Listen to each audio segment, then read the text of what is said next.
Good evening, and on behalf of the Marines Memorial Association, I would like to welcome you to tonight's program on the book, Those Who Have Borne the Battle. The author is Dr. Jim Wright,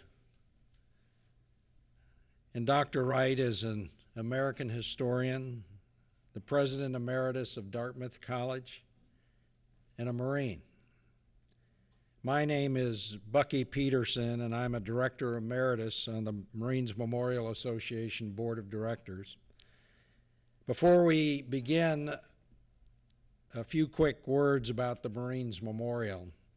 The Marines Memorial Association is a nonprofit veterans organization chartered to honor the memory of and commemorate the valor of members of the United States Armed Forces who were killed, lost, or who died in military service. Among its list of duties, amongst the list of duties for the Marines Memorial Association,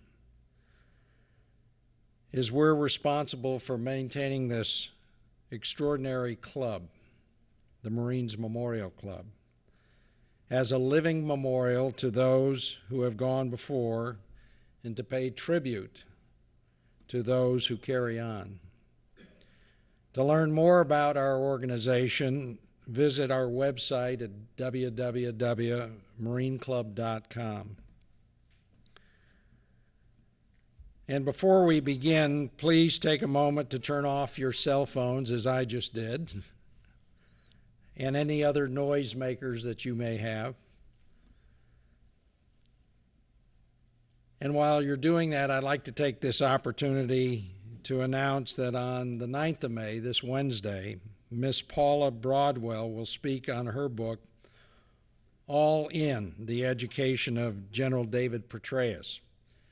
Mrs. Broadwell is a West Point graduate who was embedded in General Petraeus's staff in Afghanistan.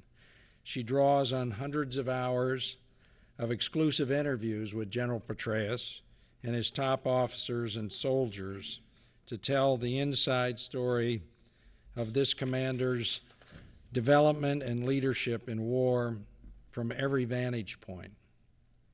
The event starts as it is this evening at 6 p.m., so that's 6 p.m. this coming Wednesday. Lastly, you've got question cards on each of your seats. And I would encourage you to make use of these blue question cards early on as questions pop up in your mind.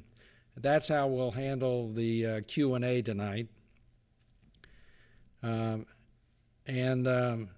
Please hand them in to the staff once you've noted your question, and the staff will be mingling amongst you. Audience questions then will be posed to Dr. Wright by me during the second half of the program based on your questions. It's now my great pleasure to introduce this evening's distinguished guest, Dr. Jim Wright. Dr. Wright is the son of a World War II veteran, and Dr. Wright himself joined the Marine Corps at the age of 17. He's from Galena, Illinois, originally, a small town near Dubuque, Iowa, where I went to school.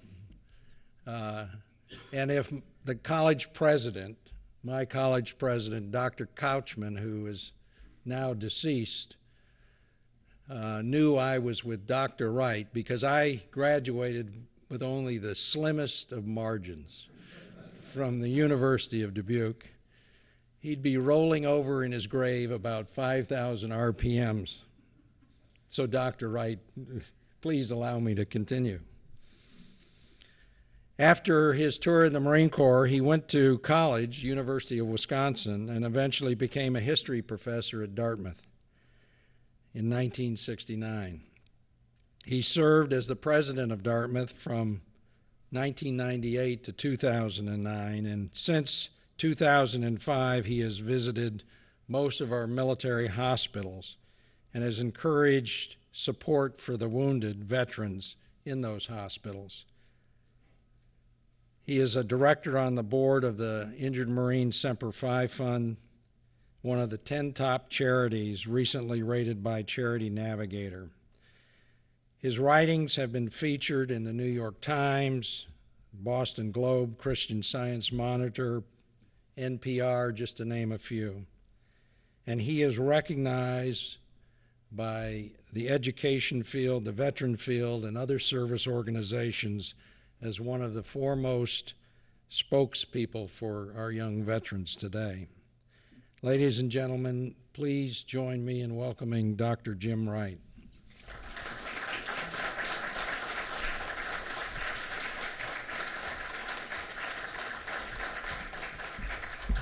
Thank you, Bucky. It's an honor for me to be introduced by you. I have admired so much your work on behalf of veterans with the California State University system, particularly. As I've told you, you and Chancellor Reed are really models for individuals who are pushing hard to make available opportunities for veterans. And I was down at the Marine Corps Recruit Depot last Friday, and I was the parade review officer for graduation of a boot camp class. And it was the first time I've been back on that base since I finished boot camp in 1957. And like Bucky, I had a drill instructor who surely would roll over in his grave if he knew that I was the parade reviewing officer on that on the grinder down there. And I would be very happy to see him roll over in his grave, as a matter of fact. I'm very grateful to General Mike Myatt for inviting me to speak here. I admire General Myatt very much. I serve with him on the board of the Semper Fi Fund. I admire him for his service to this country and to those who have served the country, and his service did not end when he retired. He's really just a remarkably energetic figure who tries to make a difference and does make a difference. And of course, I'm grateful to my Dartmouth friends in the Bay Area for acknowledging my visit, for publicizing it, and for joining us here tonight. San Francisco is a special place for me in all sorts of ways. I've spoken at this club a number of times representing Dartmouth. We've held events here. But more importantly, I shipped out of Treasure Island here in 1958. Of course, we really shipped out of Oakland, but we were at Treasure Island preparing to ship out. I went on the Cape Esperance, a Jeep carrier, and then I came back here on a troop carrier in the spring of 1960, and I was discharged at Treasure Island just 52 years ago, late April of 1960.